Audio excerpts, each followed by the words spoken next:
As a landlord, do you handle the damage done at the property? And when do you do repairs?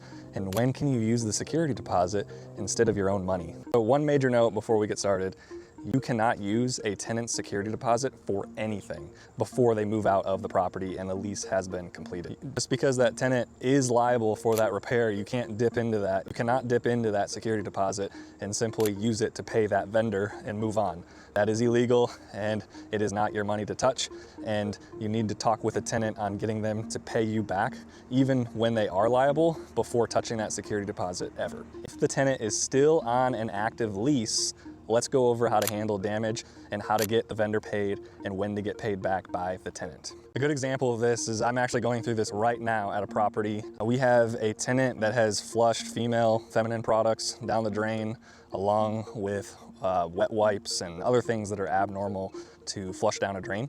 And we had a plumber go out to the property and had to dig and snake out the pipe and replace it. It was about $450 or so, and that is going to be on the tenant's responsibility to pay us as the property management company and the landlord back. And so right now we're kind of negotiating what that looks like.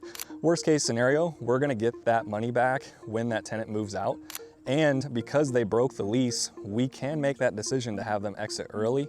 Because of the tenant breaking the lease, we do have the option to ask them to move out early because they broke the lease, meaning we have an ability to give them notice of lease termination. We may or may not do that based on market rent, the history of the tenant overall, and a lot of other factors that will dictate the best solution for this property and yours.